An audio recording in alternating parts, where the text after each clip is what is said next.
It's an honor to be here. I have a question about indigo children.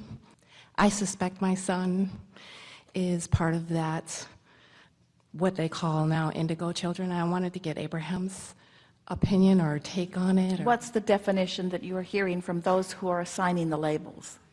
From my understanding, an indigo children, they were born in a certain time frame from, I believe, 1975 to the turn of the century. I've also read that they have two... Oh, they're not still coming? I don't know. I don't know. I'm hearing yes, but that's from my understanding. And they're supposed to have 2 extra genes, and my son has always been very different, and he's going to be 20 this month. And he's having a really hard time, excuse me, I'm nervous, about his differences. He's able to take on a lot of other people's energies, and it affects him. He tends to know, he'll tell me what will happen next, and it happens. That's been going on since he was like in 3rd or 4th grade, so I'm wondering, how can I understand this more? Well, often someone will note a person or a segment of the population and assign a label about particular characteristics. And then as the label becomes more and more recognized, then the characteristics become more and more recognized, because law of attraction makes that so, doesn't it? In other words, all of you, everyone who is physically focused, is an extension of source energy. And all of you have come forth with this energy flowing through you, which you are allowing to varying degrees. And the more you allow a conscious awareness and therefore alignment with that energy, then the more actively you're able to utilize the energy. Everyone is creating their own reality, but most people are doing it by default because they're flowing vibration all over the place and they don't realize that they're doing it. And so they're like corks on a raging sea, sort of just bobbing about with no control. So over time, and we're going to give you the complete understanding of what this label means, and far more than that, but we're going to build a little basis of it here first. So you've been hearing us today talk about your source energy, and you express yourself into the physical, and that in the physical format the contrast causes you to expand and evolve and become, and that the larger part of you becomes it. And when you allow yourself to reach for the better feeling thoughts, you let you keep up with you. We like those words so much. You in the physical form, keeping up with the you that you were before you were born, and the you that you've become since being in this physical body. And then we've talked about the separation, too strong a word, between who you're letting yourself be and who you really are in any moment. And that's what your emotions are telling you. So then when you croak, you close that gap. When you're first born, you're one stream of consciousness. There's no separation. And even as that infant, you separate just a little bit, just by your association with physical life. Then you go to sleep. As infants, you sleep a lot, and you close that gap. You wake up, you widen it a little. The longer you are in your physical body, the more you acclimate to that gap. The longer you live, the more you find things to fuss and worry about, and the more you widen the gap. When you meditate, you close the gap. When you come out of meditation, your gap is usually closed for a while until you begin to focus back onto things that you're fussing and worrying about. When you slumber, you close the gap. When you go to sleep, when you wake up, you widen the gap. So this relationship between you and you is an ongoing process. It's something that all of you are experiencing, and every emotion that you feel is your indication of how closed or open, how much allowing or disallowing, how much allowing or resistance you've got going on in any point in time. When you have what humans call your death experience, you close that gap. Now, this is the thing that we really want you to hear. So all that you've lived and all that this life has caused you to become, once you have your death experience, you become it. And it is from that evolved, expanded vantage point that you make the decision to come back again. So each time you reemerge, you come from that vantage point. That's why there's a generation gap. That's why your babies understand the computers when you don't. In other words, they're coming from this evolved point of consciousness. Now, of course, they need to learn the ways of the human life. They have to grow up into their body. They have to get some teeth and some hair, and they have to get mobile. In other words, there's a lot that they have to learn from you. But the thing that they do not need to learn from you are all the pitfalls that you've been carrying around wanting to teach them. Human parents are so interesting. Your little ones are born, and as soon as you think they're comprehending, you begin to give to them one by one all of the things that are wrong with the world in an attitude of, I will protect you if you know about these things. And this is just the list of a few thousand bad things that have happened to me over my lifetime, but I have many more archives of bad things that have happened to others that I want to teach you about in order to. And what happens, these little ones coming in, they are pure positive energy in the sense that they know the clarity of their being, and they know the well-being of their being, you see. Well, now getting to the subject that you're bringing to us.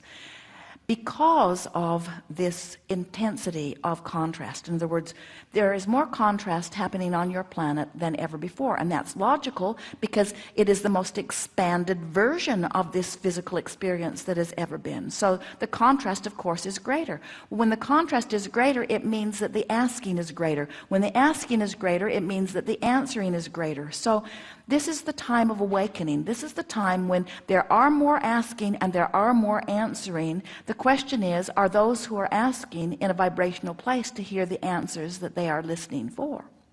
Well, these children being born are hearing the answers. They're born with the answers. In other words, they're coming in knowing that those that are being born today are coming knowing everything that all of you have been asking about. Future generations will benefit dramatically by the contrast you all are living, just as you are benefiting dramatically by the contrasts that previous generations have lived. What we are talking about here in this gathering is how you can be in your generation exploring your contrast, giving birth to your desires, and becoming a vibrational match to what you have given birth to. And there are many energies coming forth who fall into the many different categories. In other words, sometimes they're called indigo children. Sometimes they're called autistic children. Sometimes they're called homosexual or gay. And we're not saying that all of those categories are overlapping. We're saying that large numbers of energies coming in are coming with this new determination to be unconformable. Because they're noticing that most people are easily convinced against their inner knowing to be different than they naturally want to be. And more are coming forth, and that's why we ask you, do you think that it has stopped? Because there is much more of an influx of that kind of strong energy today than ever before. It has not stopped. It is stronger now than ever before. We're not really big on cataloging and pigeonholing anyone. We think it's wonderful when people are intuitive, and we think it's a wonderful thing that your child has always shown signs of that and that you have readily acknowledged it. But we would not put a label of indigo child on anyone. Instead, we would say, you have come forth from source energy, and whether you were born 80 or 100 years ago, or whether you were born 12 years ago or 20 years ago or 5 years ago or yesterday, you all are extensions of source energy, and that energy that is coming forth to all of you is, you see, here's the thing that we really, we so want you to hear this.